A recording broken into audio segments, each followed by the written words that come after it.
তাহলে বন্ধুরা আমরা এখন পড়ব হচ্ছে মেরুদণ্ড সম্পর্কে। এবং মেরুদণ্ড খুবই গুরুত্বপূর্ণ কথা। দেখো আমরা বলি শিক্ষাই জাতি মেরুদণ্ড, তার মানে একটা জাতির যে ভিত্তি তৈরি করে, বা আমাদের শরীরটা দেখো, আমাদের পুরো শরীরটা এই মেরুদণ্ডের, আমরা যখন মেরুদণ্ডের ভিত্তি করে আমরা যখন শুয়ে থাকি, মেরুদণ্ডের উপর শুয়ে থাকি, আমরা হাঁটাচলা করছি মেরুদণ্ড সোজা করে হাঁটছি। তো মেরুদণ্ড খুবই গুরুত্বপূর্ণ। আমরা বলার চেষ্টা করি মেরুদণ্ড সোজা, আসলে মেরুদণ্ড দেখতে অনেকটা এইরকম। এটা হচ্ছে সামনের দিক, এটা হচ্ছে পেছনের দিক, পিঠের দিক। তো এই যে মেরুদণ্ড, এবং আমরা জানি মেরুদণ্ডের প্রত্যেকটি হাড়কে বলা হয় কশেরুকা, এবং আমরা জানি যে মেরুদণ্ডে 26টি কশেরুকা থাকে। এটি আমাদের জানার জন্য খুব গুরুত্বপূর্ণ। তবে খুব গুরুত্বপূর্ণ, খেয়াল করুন, মেরুদণ্ড যেহেতু ঠিক মাথার নিচ থেকে শুরু হচ্ছে একদম কোমরের নিচ পর্যন্ত, তো আমাদের এর মধ্যে বেশ কিছু জায়গার নাম জানতে হবে। যেমন গলা, আমরা সবাই জানি গলা। তো গলার মধ্যে যে সকল মেরুদণ্ডের কশেরুকা থাকে তাদেরকে বলা হয় গ্রীবাদেশীয় কশেরুকা। যারা বুকের মধ্যে থাকে তাদেরকে বলা হয় বক্ষদেশীয় কশেরুকা। যারা পেটের মধ্যে থাকে তাদেরকে বলা হয় উদরদেশীয় কশেরুকা। যারা কোমরের নিচে থাকে তাদেরকে বলা হয় শ্রোণীদেশীয়। একদম যার নিচে তাদেরকে বলা হয় পুচ্ছদেশীয় বা কক্সিডিয়াল। তো এই জিনিসগুলো গুরুত্বপূর্ণ। আমরা জানবো যে 26টা কোথায় করে। মনে রাখতে হবে, গলায় থাকে 7টা, বুকে থাকে 12টা, কোমরে থাকে 5টা। তাহলে দেখো 7 12 19 আর 5 24, এবং নিচের দিকে একটা করে। এবং এখানে এই 7টাকে বলা হয় সার্ভাইকাল। এটা খুবই গুরুত্বপূর্ণ। সার্ভাইকাল শব্দটির অর্থ হচ্ছে গলা, এবং বুকে যেগুলো থাকে সেগুলোকে বলা হয় থোরাসিক। থোরাসিক কথাটার অর্থ হচ্ছে বুক। যেগুলো কোমর এলাকায় থাকে সেগুলোকে বলা হয় লাম্বার। লাম্বার কশেরুকা তাহলে কয়টা? 5টা। এবং মনে রাখতে হবে স্যাক্রাম, স্যাক্রামের সংখ্যা 1টা, এবং কক্কিসের সংখ্যাও 1টা। এটি গুরুত্বপূর্ণ। তাহলে 7টা পরীক্ষার জন্য খুব ইম্পর্টেন্ট। আমরা মনে রাখবো সার্ভাইকাল মানে গলায় থাকে কয়টা? 7টা। মনে রাখবো সার্ভাইকাল, তাহলে হয়ে গেল 7টা। 12টা থাকে বুকে, থোরাসিক। লাম্বার থাকে কয়টা? 5টা। স্যাক্রাম কয়টা? 1টা। কক্সিস কয়টা? 1টা। এটা খুবই গুরুত্বপূর্ণ কথা। আমরা চলো পরের পেজে দেখি, এগুলো লেখা আছে। এই যে দেখো, গ্রীবাদেশের নাম হচ্ছে গ্রীবাদেশীয় কশেরুকা বা সার্ভাইকাল। কয়টা? সার্ভাইকাল মানে সার্ভাইকাল। বক্ষদেশীয় নাম কি? থোরাসিক। কয়টা? 12টা। উদরদেশের কয়টা? লাম্বার কয়টা? লাম্বার হচ্ছে 5টা। শ্রোণীদেশীয় কয়টা? শ্রোণীদেশীয় মানে স্যাক্রাল হচ্ছে, দেখো এখানে স্যাক্রাল লেখা আছে 5টা, অস্থি সংখ্যা কিন্তু 1টা। এই যে 5টা কশেরুকা, এটা মিলিত হয়ে একটা কশেরুকা তৈরি করে। এই জিনিসটা গুরুত্বপূর্ণ। পরীক্ষায় যদি আসে স্যাক্রাল কশেরুকা কয়টা, যদি এরকম আসে স্যাক্রাল কয়টা, অ্যান্সার হবে 5টা। কিন্তু যদি পরীক্ষায় আসে স্যাক্রাম কয়টা, অ্যান্সার হবে 1টা। যখন ম হবে, অ্যান্সার হবে 1। কারণ এই 5টা স্যাক্রাল কশেরুকা, 1 2 3 4 5, এরা 5 জন মিলিত হয়ে একটা কশেরুকা তৈরি করে। তাহলে মনে রাখতে হবে স্যাক্রাম কয়টা? 1টা। ঠিক একইভাবে নিচে পুচ্ছদেশীয় কশেরুকাকে বলা হয় কক্সিজিয়াল কশেরুকা। কক্সিজিয়াল কশেরুকা 4টি মিলায় হয় 1টি। তো আমরা মনে রাখবো কক্কিস কয়টা, এরকম কক্কিস কয়টা? কক্কিস 1টা। এখানে তোকে দেওয়া আছে, এই যে পরিণত বয়সে 5টি শ্রোণীদেশীয় মিলিত হয়ে 1টি স্যাক্রাম তৈরি করে, এবং বলা আছে দেখো 4টি কক্সিস মিলিত হয়ে 4টি পুচ্ছদেশীয় মিলিত হয়ে 1টি কক্সিস তৈরি করে। তাহলে স্যাক্রামও 1টি, কক্সিসও 1টি। তাহলে আমরা জানলাম যে আমাদের মোট অস্থির সংখ্যা কয়টি? 33টি। এবং যদি আমরা চিন্তা করি কশেরুকা কয়টা, মোট অস্থির সংখ্যা 26টি। কশেরুকার কথা চিন্তা করলে কশেরুকা হচ্ছে 33টি। আমরা আবার বোঝার চেষ্টা করি, কশেরুকা বললে কশেরুকা কয়টি? কশেরুকা 33টি, কিন্তু পরবর্তীতে এই নিচের 5টি মিলায় যখন 1টি হয়ে যাচ্ছে আর 4টি মিলায় যখন 1টি হয়ে যাচ্ছে, তখন আসলে হয়ে যাচ্ছে 26টি। তো মনে রাখতে, পরীক্ষা যদি আসে পরিণত বয়সে কশেরুকা কয়টি হয়? 26টি। আর অপরিণত বয়সে আসলে 33টি। এই জিনিসটি গুরুত্বপূর্ণ, পরীক্ষার জন্য খুব ইম্পর্টেন্ট। পরীক্ষার্থী খেয়াল করতে হবে কোনটি আসছে, পরিণত বয়সে অস্থি সংখ্যা চেয়েছে নাকি অপরিণত বয়সে কশেরুকা সংখ্যা চেয়েছে। এবং দেখো কশেরুকাগুলো দেখতে কেমন হয়, এই ছবিটা যে বুঝে ফেলবে তার জন্য জিনিসটা আসলে খুবই সহজ। এই যে একটা কশেরুকা, এরকম আমাদের 26টা, তাই না? 26টা কশেরুকা আছে। এখানে হচ্ছে তার মধ্যে একটা আদর্শ কশেরুকার বর্ণনা। মনে রাখতে হবে, একটা আদর্শ কশেরুকা দুটি অংশ। একটা হচ্ছে এই অংশটুকু, এই যে এই অংশটুকুকে বলা হয় দেহ বা সেন্ট্রাম। খুব ইম্পর্টেন্ট, পরীক্ষায় আসবে কশেরুকার দেহকে কি বলা হয়? অ্যান্সার হচ্ছে কশেরুকার দেহকে বলা হয় সেন্ট্রাম। এবং দেহের ছাড়া বাকি যে অংশটুকু, এইটুকুকে বলা হয় আর্চ। এই কথাটি গুরুত্বপূর্ণ। এইগুলাকে বলা হয় আর্চ। তাহলে কশেরুকার দুটো অংশ, একটা নাম হচ্ছে সেন্ট্রাম আর একটা নাম হচ্ছে আর্চ। এবং আর্চের মধ্যে কি কি আছে তাকিয়ে দেখো। আর্চের মধ্যে থাকে হচ্ছে একটা স্পাইনাস প্রসেস, আর্চের মধ্যে থাকে দেখো দুপাশে দুইটা ট্রান্সভার্স প্রসেস। দেখো উপর এরকম একটা স্পাইনাস প্রসেস, দুপাশে দুটো ট্রান্সভার্স প্রসেস। আমরা এখানে দ্বিমাত্রিক ছবি দেখছি, তাহলে কয়টা প্রসেস হলো? তিনটা প্রসেস, একটা স্পাইনাস প্রসেস, দুইটা ট্রান্সভার্স প্রসেস। এবং খেয়াল করো এই যে উপরের দিকে, এখানে উপরের দিকে উঁচু হয়ে থাকে, উপরের দিকে উঁচু হয়ে থাকে উপরের দিকে, এবং ঠিক এরই এই কশেরুকার নিচের দিকেও এরকম আর্টিকুলার প্রসেস থাকে। আর্টিকুলার শব্দের অর্থ হচ্ছে সংযোগ। আমরা জানি যে একটা কশেরুকার মাথায় আরেকটা কশেরুকা যুক্ত থাকে এবং একটা কশেরুকার নিচে আরেকটা কশেরুকা থাকে। এই উপরের কশেরুকার সাথে যুক্ত হওয়ার জন্য সুপিরিয়র আর্টিকুলার ফ্যাসেট এবং নিচের কশেরুকার সাথে যুক্ত হওয়ার জন্য ইনফিরিয়র আর্টিকুলার ফ্যাসেট থাকে। তো এই জিনিসগুলো জানলেই চলবে। এবং তার চেয়ে গুরুত্বপূর্ণ কথা, কশেরুকার এই আর্চের মধ্যে এরকম একটু ফাঁকা জায়গা থাকে, এটাকে বলে ভার্টিব্রাল ফোরামেন। তাহলে প্রত্যেক কশেরুকাতে এরকম ভার্টিব্রাল ফোরামেন থাকে। পরীক্ষায় আসতে পারে যে ভার্টিব্রাল ফোরামেন কার অংশ, বলতে হবে ভার্টিব্রাল ফোরামেন আর্চের অংশ। তাহলে আশা করি ছবিটা বোঝা গেছে যে এটাকে বলে সেন্ট্রাম, এটাকে spinous process, transverse process, articular facet, উপরে সুপিরিয়র নিচে থাকলে ইনফিরিয়র, এবং ভার্টিব্রাল ফোরামেন থাকে। আমরা আরেকটা ছোট্ট জিনিস খেয়াল করবো এই জায়গায়, যে খেয়াল করো এটি হচ্ছে সেন্ট্রাম, এইটি হচ্ছে ট্রান্সভার্স প্রসেস। এবং মনে রাখতে হবে যে ট্রান্সভার্স প্রসেস এবং সেন্টারের মধ্যবর্তী জায়গাটা, এই জায়গাটাকে বলা হয় পেডিকাল। দিস ইজ গুরুত্বপূর্ণ, এই জিনিসটা ইম্পর্টেন্ট। হ্যাঁ, সেন্ট্রাম এবং ট্রান্সভার্স প্রসেসের মধ্যবর্তী জায়গাটা, সেটাকে বলা হয় পেডিকাল। আবার স্পাইনাস প্রসেস এবং ট্রান্সভার্সের মধ্যবর্তী জায়গাটা, এই জায়গাটাকে বলা হয় ল্যামিনা। এই যে দেখো দেওয়া আছে ল্যামিনা, তাহলে এইটা মনে রাখতে হবে যে এই জায়গায় হচ্ছে ল্যামিনা এবং এই জায়গায় হচ্ছে পেডিকাল। তো চলো আমরা পড়ে ফেলি যে বইয়ের মধ্যে ঠিক কিভাবে বলা আছে এই কথাগুলো। খেয়াল করে দেহ বা সেন্ট্রাম বা ভার্টিব্রাল বডি, আমরা এটা পড়েছি যে এটা হচ্ছে খুব গুরুত্বপূর্ণ অংশ এবং এটাই হচ্ছে সবচেয়ে মূলত স্থূল অংশ। এখানে আহামরি কোনো কিছু পড়ার কিছু নাই। এবং মনে রাখতে হবে এটির মাধ্যমে একটা দেহের মাধ্যমে একটা কশেরুকা আরেকটা কশেরুকার সাথে যুক্ত থাকে এবং দুটো কশেরুকার মধ্যবর্তী জায়গায় একটা থাকে হচ্ছে ইন্টার ভার্টিব্রাল ডিস্ক। এটা আমরা সবাই জানি, দুটি কশেরুকার মধ্যবর্তী জায়গায় একটা ইন্টার ভার্টিব্রাল ডিস্ক থাকে। এবং বাকি জায়গাগুলোর নাম হচ্ছে আর্চ, আমরা জেনেছি তার অংশ নাম হচ্ছে পেডিকল, ট্রান্সভার্স প্রসেস। তারপর ল্যামিনা, আমরা দেখলাম যে স্পাইনাস প্রসেস এবং ট্রান্সভার্স প্রসেসের মধ্যবর্তী জায়গাটা, সেটাকেই বলা হয় ল্যামিনা। আমরা বলেছি আর্টিকুলার প্রসেস থাকে, তাই না? উপরের দিকে দুটো সুপিরিয়র থাকে, নিচের দিকে দুটো ইনফিরিয়র থাকে। তো ব্যাপারটা অনেকটা এরকম।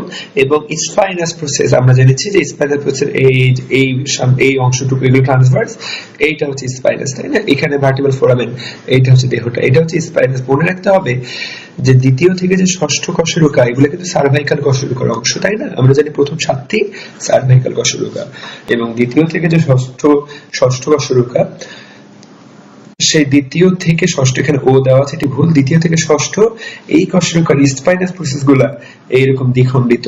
আমাদেরকে এটা মুখস্থ রাখতে হবে, মনে রাখতে হবে যে দ্বিতীয় থেকে সপ্তম সার্ভাইকাল কশেরুকার স্পাইনাস প্রসেস গুলো দ্বিখণ্ডিত। এবং আমরা বলেছি যে সেখানে কি থাকে, ভার্টিব্রাল ফোরামেন থাকে, তাই না? প্রত্যেকটি কশেরুকাতে একটি করে কশেরুকীয় ছিদ্র বা ভার্টিব্রাল ফোরামেন থাকে। এবং মনে রাখতে হবে এই ভার্টিব্রাল ফোরামেন, একটার উপর যখন আরেকটা কশেরুকা বসে, অনেকগুলো ফোরামেন মিলিত একটা ভার্টিব্রাল ক্যানেল তৈরি হয়। এবং এই ভার্টিব্রাল ক্যানেল, গুরুত্বপূর্ণ কথা মনে রাখতে হবে, এই ভার্টিব্রাল ক্যানেল দিয়ে সুষুম্না কাণ্ড,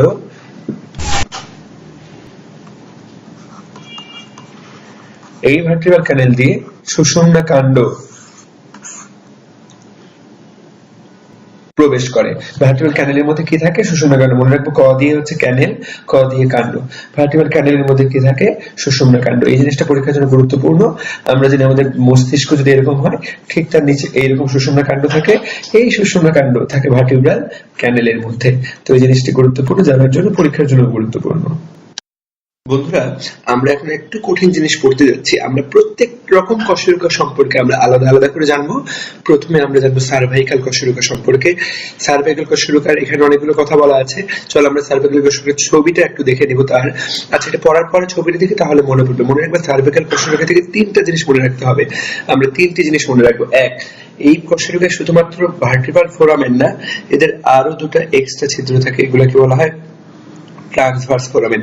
পরীক্ষা এইটাই আসবে, ট্রান্সভার্স ফোরামেন থাকে কোনটাতে? অ্যান্সার হচ্ছে সার্ভাইকাল। একটা তথ্য শিখে ফেললাম। দুই, এই কশেরুকার স্পাইনাস প্রসেস 2 থেকে 6 নাম্বারটার স্পাইনাস প্রসেস হচ্ছে দ্বিখণ্ডিত, এটা আমরা একটু আগে শিখেছি, এটা হচ্ছে 2 নাম্বার তথ্য। এবং মনে রাখবা এর যে ভার্টিব্রাল ফোরামেন সেটা হচ্ছে ত্রিকোণাকার, বড় ত্রিকোণাকার। এই তিনটি জিনিস কেউ যদি মনে রাখে তাহলেই সে সার্ভাইকাল কশেরুকা সম্পর্কে সবগুলো মনে রাখতে পারবে। এই যে সার্ভাইকাল কশেরুকার ছবি, এই যে ত্রিকোণাকার ভার্টিব্রাল ফোরামেন, এই যে গোলাকার ট্রান্সভার্স ফোরামেন আমরা কি দেখতে পাচ্ছি। এবং আমরা বলেছি এর স্পাইনাস প্রসেস হবে দ্বিখণ্ডিত, এই যে দেখো দ্বিখণ্ডিত। তাহলে আশা করি মনে থাকবে তিনটি কথা, মনে রাখবো এই তিনটি কথা সার্ভাইকাল কশেরুকা সম্পর্কে। আমরা জানি যে সার্ভাইকাল কশেরুকা 7টা, এর মধ্যে প্রথম, দ্বিতীয় এবং সপ্তম এই তিনটে আলাদা আলাদা নাম আছে। এই নামগুলো খুবই ইম্পর্টেন্ট। প্রথমটার নাম হচ্ছে অ্যাটলাস, এটি খুবই গুরুত্বপূর্ণ। দ্বিতীয়টির নাম হচ্ছে এক্সিস, পরীক্ষায় আসার জন্য এগুলো ভয়ঙ্কর ইম্পর্টেন্ট। এবং সপ্তমটির নাম হচ্ছে ভার্টিব্রা প্রমিনেন্স। তো এই জিনিসটি খুবই গুরুত্বপূর্ণ। সপ্তমটির নাম হচ্ছে ভার্টিব্রা প্রমিনেন্স। 1, 2 এবং 7 পরীক্ষার জন্য খুব গুরুত্বপূর্ণ এই অংশগুলো। তাহলে আমরা জানলাম যে প্রথমটার নাম অ্যাটলাস, তোমাদেরকে জানতে হবে প্রথমটার নাম অ্যাটলাস। আমরা এখন অ্যাটলাস সম্পর্কে বলবো। এখান থেকে শুধুমাত্র একটা জিনিস পড়বো, সেটা হচ্ছে অ্যাটলাস দেখতে অনেকটা আংটির মতো, এর সেন্ট্রাম এবং স্পাইনাস প্রসেস নাই। খেয়াল করো শুধুমাত্র ভার্টিব্রাল ক্যানেলটা থাকে, ফোরামেনটা থাকে ভার্টিব্রাল, সেটা দিয়ে সেন্ট্রাম এরকম। দেখো কোনো স্পাইনাস প্রসেস নাই, এর সামনে কোনো দেহও নাই। এই দুটো তথ্য পড়তে হবে অ্যাটলাস থেকে। যে দুটো তথ্য মনে রাখবে সে সবই পারবে। এখান থেকে পরীক্ষা আসলে দুটো তথ্য আসবে। আংটির মতো কোনটি? আংটির মতো প্রথম সার্ভাইকাল কশেরুকা বা অ্যাটলাস, এবং এর কোন রকম স্পাইনাস প্রসেস বা সেন্ট্রাম নেই। এই হচ্ছে অ্যাটলাসের ছবি। এই যে দেখো কোনো স্পাইনাস প্রসেস নেই পেছন দিকে, সামনে কোনো সেন্ট্রামও নেই, এবং এটা হচ্ছে আংটি আকৃতির। এরপর দ্বিতীয় নাম জেনেছিলাম আমরা এক্সিস। পরীক্ষায় একটা জিনিস আসবে এক্সিস থেকে, ওডোনটয়েড প্রসেস কোথায় থাকে। আমাদেরকে জাস্ট এইটা একদম মুখস্থ রাখতে হবে। ওডোনটয়েড প্রসেস কথাটা শুনলেই বুঝতে হবে এটা এক্সিসের কথা বলা হচ্ছে। আমরা এটাই জানবো যে ওডোনটয়েড প্রসেস থেকে এক্সিসে, এবং আর বাকি কোনো কিছু না পারলেও চলবে।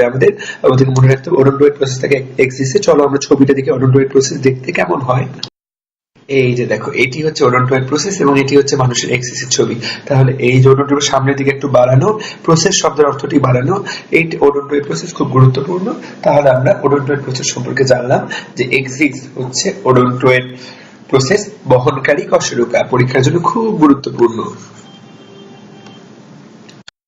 এবং সপ্তমটির নামটাই আসলে সবচেয়ে গুরুত্বপূর্ণ, নাম হচ্ছে ভার্টিব্রাল প্রমিনেন্স। কেন এর নাম ভার্টিব্রাল প্রমিনেন্স? কারণ এর স্পাইনাস প্রসেসটা সবচেয়ে বেশি সুস্পষ্ট, এই জন্য এটাকে বলে ভার্টিব্রাল প্রমিনেন্স। প্রমিনেন্স কথাটির অর্থই সুস্পষ্ট। তো মনে রাখতে হবে এর স্পাইনাস প্রসেসটা সবচেয়ে বেশি সুস্পষ্ট। আমরা চলো বানান ভুল করেছি, আমরা ওটাকে ঠিক করি। সুস্পষ্ট বানান থেকে সুস্পষ্ট, তাই না? মনে রাখতে ভার্টিব্রাল প্রমিনেন্সেরটা সবচেয়ে বেশি সুস্পষ্ট। পরীক্ষায় এটাই আসবে যে কোনটির স্পাইনাস সবচেয়ে লম্বা। মনে রাখতে হবে ভার্টিব্রা প্রমিনেন্স।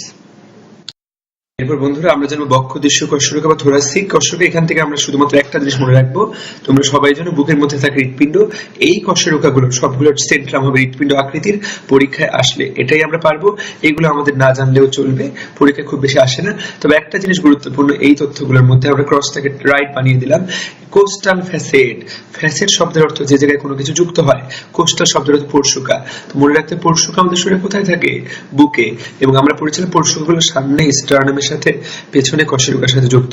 কশেরুকার সাথে যেই জায়গাটাতে যুক্ত সেই জায়গাটাকে বলে কোস্টাল ফ্যাসেট। পরীক্ষার জন্য খুব ইম্পর্টেন্ট। কোস্টাল ফ্যাসেট কোথায় থাকে? অবশ্যই অ্যান্সার হচ্ছে বক্ষ দৃশ্য কশেরুকা। পরীক্ষায় এই দুটো তথ্য জানতে হবে। 1, এর দেহ হৃৎপিণ্ড আকৃতির। 2, কোস্টাল ফ্যাসেট কোথায় থাকে? মনে রাখতে হবে থোরাসিক কশেরুকায়। এই যে থোরাসিক কশেরুকার ছবি, এই যে কোস্টাল ফ্যাসেট, এবং খুব গুরুত্বপূর্ণ দেহটা অনেক হৃৎপিণ্ডের মতো আকৃতির। এই দেখো হার্ট শেপ, লাভ শেপ, তাই না? আমরা এরকম দেখেছি। তো এই দুটো তথ্য খুব গুরুত্বপূর্ণ, কোস্টাল ফ্যাসেট এবং হৃৎপিণ্ড আকৃতির দেহ আমাদেরকে খুব ভালো করে মনে রাখতে হবে। এরপর কোটিদেশীয় বা লাম্বার কশেরুকা। লাম্বার কশেরুকা থেকে মনে রাখতে হবে আমাদের পেটে কি আছে? আমাদের বৃক্ক বা কিডনি। মনে রাখতে হবে এর দেহগুলো হচ্ছে বৃক্কাকার, এর দেহ হচ্ছে বৃক্কাকার। তাহলে এই জিনিসটি গুরুত্বপূর্ণ, এখান থেকে এই জিনিসটি খুব গুরুত্বপূর্ণ। এবং আরেকটা জিনিস মনে রাখতে হবে, এদের শুধু ট্রান্সভার্স প্রসেস না, এদের দুটো অন্যান্য প্রসেস থাকে, তার নাম হচ্ছে ম্যামিলারি প্রসেস এবং অ্যাক্সেসরি প্রসেস। পরীক্ষায় আসবে ম্যামিলারি প্রসেস কোথায় পাওয়া যায় বা অ্যাক্সেসরি প্রসেস কোথায় পাওয়া যায়, তোমাদেরকে বলতে হবে এদেরকে পাওয়া যায় লাম্বার কশেরুকা। কিভাবে মনে রাখবো? মনে রাখবা মামি, এক্সেস, লম্বা। মনে করো তোমার মামার যে বউ, তাকে তো আমরা মামি বলে ডাকি। মামি দিয়ে মনে রাখতে হবে ম্যামিলারি, এক্সেস দিয়ে মনে রাখতে হবে অ্যাক্সেসরি, লম্বা মানে লাম্বার। তার মানে লাম্বার রিজিয়নে মানে লাম্বার কশেরুকাগুলোর মধ্যে ম্যামিলারি প্রসেস এবং অ্যাক্সেসরি প্রসেস থাকে, এবং এই কশেরুকাগুলোর দেহ হচ্ছে বৃক্ক আকৃতির। এখান থেকে এই দুটো তথ্য মনে রাখতে হবে। যে দুটো তথ্য পারবে সে যথেষ্ট ভালো পারলো। এরপর আমরা জানবো সেন্ট্রাম সম্পর্কে, স্যাক্রাম সম্পর্কে। আমরা স্যাক্রাম থেকে প্রথম কথা যেটা মনে রাখার চেষ্টা করব সেটা হচ্ছে স্যাক্রামের মধ্যে প্রমন্টরি থাকে। পরীক্ষায় আসলে এই জিনিসটাই আসবে যে প্রমন্টরি থাকে কোথায়, অ্যান্সার হচ্ছে স্যাক্রাম। আমরা এখান থেকে অনেকগুলো লেখা আছে, 8টা পয়েন্ট। এখান থেকে আমি পড়াই সবসময় একটি পয়েন্ট এবং ভর্তি পরীক্ষায় সবসময় এই পয়েন্টটাই আসে। প্রমন্টরি কোথায় থাকে, অ্যান্সার হচ্ছে স্যাক্রামে। প্রমন্টরি কোথায় থাকে, স্যাক্রামে। এইটুকু জানলেই হবে। আরেকটা জিনিস জানতে হয়, স্যাক্রামে 4 জোড়া ছিদ্র থাকে, স্যাক্রাল ছিদ্র। পরীক্ষায় এটা আসতে পারে যে স্যাক্রাল ছিদ্র কতগুলো থাকে, মনে রাখতে হবে 4 জোড়া স্যাক্রাল ছিদ্র থাকে। তো এই জিনিসটাও খুব গুরুত্বপূর্ণ যে কতগুলো ছিদ্র থাকে স্যাক্রামে, মনে রাখতে হবে 4 জোড়া। এবং প্রমন্টরি, এই দুটি কথা মনে রাখতে হবে। আমাদেরকে মনে রাখতে হবে কক্সিসের মধ্যে 5টি নয়, আমরা এটা মুছে দিলাম সাদা কালি দিয়ে। মনে রাখতে হবে কক্সিসের মধ্যে 4টি কক্সিসের মধ্যে 4টি কশেরুকা মিলিত হয়ে একটি বিশেষ ত্রিকোণাকার অস্থি গঠন করে, যেটাকে আমরা বলি কক্সিস। এবং এটার নামটা এসেছে কাকু থেকে। কাকু মানে কোকিল, কোকিল থেকে নামটা এসেছে কক্সিস। কোকিলের ঠোঁটের মতো এই কক্সিস দেখার জন্য এটার নাম হচ্ছে কক্সিস। তো আমরা এটাকে বলছি কক্সিস। কয়টি এখানে কশেরুকা? 4টি কশেরুকা। 4টা থেকে হয়ে গেছে কয়টা? একটা কক্সিস। তাহলে 4টা কক্সিজিয়াল কশেরুকা থেকে একটি কক্সিস তৈরি হয়েছে। সুপ্রিয় বন্ধুরা, আমরা কিন্তু এতক্ষণ অক্ষীয় কঙ্কাল আলোচনা করছিলাম। ঠিক এই মুহূর্তে আমরা আলোচনা শুরু করব উপাঙ্গীয় কঙ্কাল নিয়ে। তোমরা খুব ভালো করে জানো উপাঙ্গীয় কঙ্কাল বলতে আমরা 2 হাত এবং 2 পাকে বোঝাচ্ছি, এবং হাতগুলো যার মাধ্যমে দেহের সাথে যুক্ত, পা গুলো যার মাধ্যমে দেহের সাথে যুক্ত। হাতগুলো যুক্ত হচ্ছে বক্ষ অস্থি চক্র দ্বারা, পা গুলো যুক্ত শ্রোণী অস্থি চক্র দ্বারা। এবং মনে রাখতে হবে যে উপরের অংশ 2 হাত এবং বক্ষ অস্থি চক্রকে একসাথে বলা হয় ঊর্ধ্বাঙ্গ, এবং নিচের 2 পা এবং শ্রোণী অস্থি চক্র এদের একসাথে বলা হয় নিম্নাঙ্গ। তাহলে ঊর্ধ্বাঙ্গ মানে হচ্ছে বক্ষ অস্থি চক্র প্লাস 2 বাহুর অস্থিগুলো, নিম্নাঙ্গ বলতে বোঝাবে শ্রোণী অস্থি চক্র এবং 2 পায়ের অস্থি। তাহলে 2 পায়ে কয়টি করে? 30টি করে। আর এখানে আমরা পড়েছিলাম একটি করে, তাহলে মানে প্রত্যেক পাশে 31টি করে। সব মিলে নিম্নাঙ্গে অস্থি হচ্ছে 62টি এবং ঊর্ধ্বাঙ্গে প্রত্যেক বাহুতে 30টি করে, এবং বক্ষ অস্থি চক্রে 2টি করে। তার মানে বক্ষ অস্থি চক্রে 30 30 60 এবং 2 দুগুণে 2 4, তার আমরা দেখলাম 64টি। তাহলে খুবই গুরুত্বপূর্ণ কথা, 64 প্লাস 62 তাহলে হলো 126। তাহলে আমরা দেখলাম ঊর্ধ্বাঙ্গে 64, নিম্নাঙ্গে 62। এই জিনিসটি গুরুত্বপূর্ণ পরীক্ষার জন্য। আমরা এখন বক্ষ অস্থি চক্র পড়া শুরু করব। বক্ষ অস্থি চক্রের প্রথম অস্থির নাম হচ্ছে স্ক্যাপুলা। আমাদের পিঠের দিকে উপরের দিকে দুপাশে 2টি স্ক্যাপুলা আছে। স্ক্যাপুলা থেকে আমরা 3টি জিনিস মনে রাখবো। এক, স্ক্যাপুলা অনেকটা এই জায়গায় স্ক্যাপুলাতে গ্লেনয়েড গহ্বর থাকে। এই জিনিসটা পরীক্ষার জন্য খুব ইম্পর্টেন্ট। এই গ্লেনয়েড গহ্বরের মাথায় হিউমেরাস আটকানো থাকে। আমরা হিউমেরাস যদি আঁকি এরকম দেখাবে হিউমেরাস দেখতে। এই হিউমেরাসের মস্তকটা গ্লেনয়েড গহ্বরে আটকানো থাকে। এটা পরীক্ষার জন্য খুব ইম্পর্টেন্ট, 7 স্টার ইম্পর্টেন্ট। এটা খুব ভালো করে মনে রাখতে হবে। এবং মনে রাখতে হবে স্ক্যাপুলা তে 2টা প্রসেস থাকে, একটা হচ্ছে কোরাকয়েড প্রসেস, একটা নাম অ্যাক্রোমিয়াল প্রসেস। যারা অবশ্যই চান্স পেতে চাও এগুলো একটু কষ্ট করে মুখস্থ করতে হবে। 2টি প্রসেস, একটা কোরাকয়েড প্রসেস, একটা অ্যাক্রোমিয়াল প্রসেস। এগুলো হচ্ছে স্ক্যাপুলার অংশ। এই যেটা হচ্ছে অ্যাক্রোমিয়াল প্রসেস, এটি হচ্ছে কোরাকয়েড প্রসেস। তাহলে দেখো স্ক্যাপুলা সম্পর্কে কি বলা আছে। এই যে কোরাকয়েড প্রসেস এবং অ্যাক্রোমিয়াল প্রসেস থাকে, এবং পরের পেজে বলা আছে এখানে গ্লেনয়েড গহ্বর লাগানো থাকে যাতে হিউমেরাসের মস্তক আটকানো থাকে। আর কিছুই পড়া দরকার নেই। এখান থেকে যদি আসে এই 3টি জিনিসের মধ্যে থেকে আসবে। তারপর আমরা চলে যাব ক্লাভিকল পড়তে। দেখো এটা হচ্ছে ক্লাভিকল। ক্লাভিকল থেকে প্রথম যে জিনিসটা মনে আসতে হবে সেটা হচ্ছে এটা দেখতে অনেকটা এফ অক্ষরের মতো, তাই না? এটা দেখতে ইটালিক এফ, এটাকে বলে ইটালিক এফ। ইটালিক এফ অক্ষরের মতো পরীক্ষায় আসবে। ইটালিক এফ অক্ষরের মতো দেখতে কোন অস্থিটি, তার নাম হচ্ছে ক্লাভিকল। ক্লাভিকলকে আমরা আমাদের কলার, যেখানে আমাদের শার্ট, ছেলেরা যারা শার্ট পরে তাদের যেখানে কলার থাকে সেই জায়গায় ক্লাভিকল অস্থিটি থাকে, এই জন্য এর অপর নাম হচ্ছে কলার বোন। এবং মেয়েদের ক্ষেত্রে এটাকে বলা হয় বিউটি বোন। এটা মেয়েদের সৌন্দর্য বাড়ায় এরকম বলার চেষ্টা করা হয়, সেজন্য এটাকে মেয়েদের ক্ষেত্রে বলা হয় বিউটি বোন, ছেলেদের ক্ষেত্রে এটাকে বলা হয় কলার বোন। আমরা এখান থেকে কি প্রশ্ন আসতে পারে, চলো দেখি ক্লাভিকল সম্পর্কে বইয়ে কি বলা আছে। ক্লাভিকল, তাহলে ক্লাভিকলের প্রথম কথা হচ্ছে এটা দেখতে ইটালিক এফ অক্ষরের মতো, এটি সবচেয়ে গুরুত্বপূর্ণ কথা। ছেলেদের ক্ষেত্রে এটাকে কলার বোন, মেয়েদের ক্ষেত্রে এটাকে বিউটি বোন বলা হয়। এইটুকু যে পড়তে পারবে তার জন্য আর কিছু ক্লাভিকল পড়তে হবে না। খুব গুরুত্বপূর্ণ শুধু একটা জিনিস মনে রাখবা যে ক্লাভিকলের কোনো ভেতরে, এটি একটু লম্বা অস্থি কিন্তু এর ভিতরে কোনো মজ্জা নেই। এই জিনিসটি 3 স্টার ইম্পর্টেন্ট, এটা মেডিকেল ভর্তি পরীক্ষায় এসেছিল এই লাইনটা। মনে রাখতে হবে ক্লাভিকলের ভিতরে কোনো রকম মজ্জা নেই। তাহলে এই জিনিসটা যে মনে রাখবে তার নিঃসন্দেহে পড়া ভালো হবে।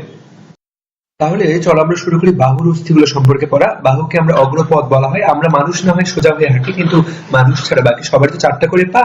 তো আমাদের যেগুলো হাত ওগুলো হচ্ছে ওদের সামনের পা বা অগ্রপদ। তো বাহু বলতে অগ্রপদ বোঝানো হয়। মানুষের ক্ষেত্রে অনেক সময় এটাকে অগ্রপদ বলা হয়। পদ বলতে এখানে বলতে লিম্ব, পদের ইংলিশ হচ্ছে লিম্ব বা ফোর লিম্ব বলা হয় এগুলোকে। আমরা পড়েছিলাম যেখানে 64টি অস্থি থাকে, বাহুতে থাকে 30টি করে। এবং এইখানে যে আমরা দেখলাম একটা ক্লাভিকল, একটা স্ক্যাপুলা, একটা ক্লাভিকল, একটা স্ক্যাপুলা, এই হচ্ছে কথা, তাই না? এবং আমরা জেনেছি যে এই জায়গায় সব মিলে থাকবে হচ্ছে 30টি অস্থি। আমরা এখন জানবো তাহলে এখন 30টি অস্থি কিভাবে থাকে। ছবিটা আমরা আগেও দেখেছিলাম এরকম একটা ছবি। আমরা বলেছি যে ঊর্ধ্ববাহুর অস্থিকে বলা হয় হিউমেরাস, এটাকে বলা হয় ঊর্ধ্ববাহু, এটা কখনোই ভুল করা যাবে না, এটিকে বলা হয় ঊর্ধ্ববাহু। ঊর্ধ্ববাহুর অস্থিকে বলা হয় হিউমেরাস। এবং এই নিচের বাহু রেডিয়াস এবং আলনা, এটাকে বলা হয় সম্মুখ বাহু। সম্মুখ বাহু খুবই গুরুত্বপূর্ণ কথা। সম্মুখ বাহুর অস্থির নাম হচ্ছে রেডিয়াস এবং আলনা। এবং এটাকে বলা হয় হাত। হাতের মধ্যে কয়টি অস্থি থাকবে? 27টি, কারণ সম্মুখ বাহুতে 2টি, ঊর্ধ্ববাহুতে 1টি অস্থি। তাহলে খুব গুরুত্বপূর্ণ কথা, সব মিলে হয়ে গেল 27টি। আমরা এখন সবার আগে হিউমেরাস সম্পর্কে পড়বো। দেখো ঊর্ধ্ববাহুর অস্থির নাম হচ্ছে হিউমেরাস। প্রথম কথা হচ্ছে এটা পড়তে হবে। এবং হিউমেরাস, এই যে হিউমেরাস যদি আমি এখানে আঁকি, জিনিসটা দেখতে অনেকটা এরকম। এবং এটা হচ্ছে হিউমেরাসের মাথা, এবং নিচের দিকে এই হচ্ছে কাহিনী হিউমেরাসের। মনে রাখতে হবে হিউমেরাসের গলা দুটা, একটা গলা এইটা আর একটা গলা এইটা। মনে রাখতে হবে এই যে এই গলাটা, এই গলাটাকে বলা হয় সার্জিক্যাল গলা। কি গলা? সার্জিক্যাল গলা। দেওয়া আছে সার্জিক্যাল গলা। কেন সার্জিক্যাল গলা? কারণ কখনো যদি আমাদের হাত ভেঙে যায়, আমাদের সঙ্গে সঙ্গে হিউমেরাস ভেঙে যায়, এই হিউমেরাস ভেঙে গেলে সার্জিক্যাল গলায় ভেঙে যায়। পরীক্ষা আসতে পারে কোন জায়গাতে ভেঙে যায়, মনে রাখতে হবে সার্জিক্যাল গ্রীবা বা সার্জিক্যাল গলা। এই কথাটুকু মনে রাখতে হবে, ভেঙে যায় এই জায়গায়। আর এই যে উপরে গলাটুকু, এইটুকুকে বলা হয় অ্যানাটমিক্যাল গলা। এটুকু আমাদের নাম জানতে হবে, এটাকে বলা হয় অ্যানাটমিক্যাল গলা। এবং এই যে হিউমেরাসের মাথাটা কোথায় আটকানো থাকে? স্ক্যাপুলার গ্লেনোয়েড গহ্বরে। এই 3টা কথা যে মনে রাখবে, তার হিউমেরাস থেকে এই জায়গা থেকে আর কোনো প্রশ্ন আসবে না। এরপর পরের স্লাইডে দেখো হিউমেরাস সম্পর্কে আরো কিছু কথা বলা আছে। এবং হিউমেরাসের মধ্যে একটা খুব বিখ্যাত জিনিস থাকে, তার নাম হচ্ছে ডেল্টয়েড রিজ। এটি পরীক্ষার জন্য ভয়ঙ্কর ইম্পর্টেন্ট, এটা মেডিকেল ভর্তি পরীক্ষা অলরেডি এসেছিল। এটিকে বলা হয় ডেল্টয়েড রিজ। মনে রাখতে হবে আমাদের যে হাতের পেশিটা, এই যে উপরের দিকে পেশি যেটা আমাদের উঁচু হয়ে থাকে একদম, সেটার নাম হচ্ছে ডেল্টয়েড পেশি। এবং ডেল্টয়েড পেশি হিউমেরাসের সাথে লাগানো থাকে যে জায়গায়, তার নাম হচ্ছে ডেল্টয়েড রিজ। এইটুকু আমরা শুধু শিখবো আপু এবং ভাইয়ারা। এখানে অনেক কথা বলা আছে, এগুলো পড়ার দরকার নেই, এগুলো পরীক্ষা আসে না নরমালি। আমরা মনে রাখবো ডেল্টয়েড রিজ কোথায় থাকে, ডেল্টয়েড রিজ থেকে হিউমেরাসে। আমরা যদি হিউমেরাস থেকে এই কয়েকটি কথা মনে রাখি তাহলেই যথেষ্ট। সম্মুখ বাহুর অস্থি আমরা জানি 2টি, একটা নাম রেডিয়াস, একটা নাম আলনা। মনে রাখবা আলনা ঘরের ভেতরে থাকে, তার মানে এটি হচ্ছে ভেতরের দিকের অস্থি, দেহের ভেতরের দিকের, অন্তর দিকের। আর রেডিও যেহেতু তুমি দেহের রেডিও যেহেতু আমরা ঘরের ভেতরে বাইরে সব জায়গায় নিয়ে যেতে পারি, তার রেডিও হচ্ছে বাইরের দিকের অস্থি। তো আলনা থেকে আমরা যেটা মনে রাখবো, আলনা থেকে একবার পরীক্ষায় প্রশ্ন এসেছিল, অলিক্রেনন প্রসেস কার থাকে? মনে রাখতে হবে অলিক্রেনন প্রসেস থাকে আলনার। এবং দেখো আর কি কি থাকে? Coronoid process. আর কি কি থাকে? Styloid process. 3টি জিনিস আমরা মনে রাখবো। ওকে স্টাইল, স্টাইল দিয়ে মনে রাখবো স্টাইলয়েড প্রসেস থাকে। কে দিয়ে মনে রাখবো করোনয়েড প্রসেস। ও দিয়ে মনে রাখবো অলিক্রেনন প্রসেস। মনে রাখবা আলনা, ওকে স্টাইল, আলনার স্টাইলটা ওকে। তাহলে মনে রাখলাম যে আমরা যে অলিক্রেনন প্রসেস, করোনয়েড প্রসেস এবং স্টাইলয়েড প্রসেস এগুলো কোথায় থাকে? এগুলো থাকে হচ্ছে আলনার মধ্যে। এই জিনিসটা জানা খুব গুরুত্বপূর্ণ। এই অলিক্রেনন প্রসেস মেডিকেল ভর্তি পরীক্ষা এসেছিল, তো এটা আমাদের একদম মেমোরিতে ভালো করে ঢুকে যেতে হবে। এরপর দেখো দেওয়া আছে রেডিয়াস, এবং খুব গুরুত্বপূর্ণ কথা রেডিয়াসটা থেকে বাইরের দিকে, এটা জানলেই হবে। এইখান থেকে আর কোনো কিছু করা দরকার নেই, আমাদের জানতে হবে রেডিয়াস থেকে দেহের বাইরের দিকে। এরপর বলা আছে হাতের মধ্যে দেখো, হাতের মধ্যে আমরা হাতকে তিন ভাগে ভাগ করেছি। একটাকে বলি কবজি, একটাকে বলি করতল এবং আঙুল। জিনিসটা কেমন, এই যে এরকম নিচের দিকে থাকে কবজি। কবজি তোমরা সবাই চেনো, কবজিতে এরকম 8টা অস্থি থাকে, এগুলোকে বলা হয় কার্পাল অস্থি। কবজির অস্থি মানে কার্পাল অস্থি। তারপর যে জায়গাটা আমাদের হাতের তালু, সেই জায়গায় এরকম 5টি অস্থি থাকে, এগুলোকে বলে মেটাকার্পাল। দেখো করতল, করতলের অস্থিকে বলা হয় মেটাকার্পাল। প্রত্যেক হাতে কয়টা, 5টা। কার্পাল কয়টা, 8টা। খুবই ইম্পর্টেন্ট পরীক্ষার জন্য। এবং এইগুলোর উপরে থাকে হচ্ছে আমাদের আঙ্গুল। তোমরা জানো এরকম আঙ্গুল থাকে, এবং তোমরা খুব ভালো করে জানো প্রত্যেক আঙ্গুল এরকম 3টা করে ভাগ। তাহলে এই আঙ্গুলগুলোতে 3টা করে ভাগ, এগুলোকে বলা হয় ফ্যালাংস, এগুলোকে বলা হয় ফ্যালাঞ্জেস। এবং শুধু 5 নম্বরের আঙ্গুলে 2টা, তার মানে এখানে 3টা করে, 3 4 12 আর 2 14। ফ্যালাঞ্জেস কয়টা, তাহলে 14টি ফ্যালাঞ্জেস। মেটাকার্পাল কয়টা, 5টি মেটাকার্পাল। কার্পাল কয়টা, 8টি কার্পাল। ভর্তি পরীক্ষার জন্য এই কার্পাল অস্থিগুলো মাস্ট। পরীক্ষায় আমি যে বছর ভর্তি পরীক্ষায় অংশ নিয়েছিলাম 2012 সালেও, সে বছরও এই কার্পাল অস্থি থেকে প্রশ্ন এসেছিল। তোমরা যে বছর অংশ নিবে প্রত্যেক বছরের জন্য এগুলো ভিআই মানে ভয়ঙ্কর ইম্পর্টেন্ট। তো কি বোঝায়, 8টা নাম, কার্পাল অস্থি যে 8টা, এই 8টা নাম আমাদেরকে খুব ভালো করে মুখস্থ রাখতে হবে। 8টা নাম দেখো দেওয়া আছে: scaphoid, lunate, triquetral, pisiform, trapezium, trapezoid, capitate, hamate. এটা আমি ছন্দ করে মনে রাখি এভাবে: scaphoid, lunate, triquetral, pisiform, trapezium, trapezoid, capitate, hamate. Scaphoid, lunate, triquetral, pisiform, trapezium, trapezoid, capitate, hamate. Scaphoid, lunate, triquetral, pisiform, trapezium, trapezoid, capitate, hamate. তো এটা এভাবে আমার বলতে বলতে অভ্যাস হয়ে গেছে। কিন্তু তোমরা যদি প্রথমবার পড়ছো, তোমাদের নাও মনে থাকতে পারে। ঠিক সেজন্য আমরা এগুলো মনে রাখার জন্য এই সূত্রটা শিখবো। তোমরা এটা জেনে রাখবে। মনে রাখার উপায় হচ্ছে simply learn the parts that the carpal have. তুমি যদি এই সূত্র, এই সিরিয়ালটা মনে রাখো, এই লাইনগুলো, simply learn the parts that the carpal have, তাহলেই তুমি সবটা পারবা। সিম্পলি বলতে এস বলতে কি বোঝানো হচ্ছে, স্কেফয়েড, এই যে দেখো। লার্ন বলতে বোঝানো হচ্ছে লুনেট, এই দেখো লুনেট। তারপর টি দিয়ে বোঝানো হচ্ছে ট্রাইকুয়েট্রাল, পি দিয়ে বোঝানো হচ্ছে পিসিফর্ম, টি দিয়ে বোঝানো হচ্ছে ট্রাপেজিয়াম, আবার টি দিয়ে বোঝানো হচ্ছে ট্রাপেজয়েড, তারপর সি দিয়ে বোঝানো হচ্ছে ক্যাপিটেট, এবং এইচ দিয়ে বোঝানো হচ্ছে হ্যামিট। তো আমরা এখানে সিরিয়াল অনুসারে নামগুলো পড়লাম। Simply learn the parts that the carpal have: scaphoid, lunate, tricotyl, pisiform, trapezium, trapezoid, capital, hamate। পরীক্ষায় অনেক বেশি আসে যে কার্পাল অস্থি নিচের কোনটি বা নিচের কোনটি কার্পাল অস্থি নয়। তোমরা যদি এটি ভালো করে মুখস্থ করো, আশা করি পরীক্ষায় এই ঊর্ধ্ববাহু থেকে যা প্রশ্ন আসবে তোমরা সব পারবে ইনশাআল্লাহ।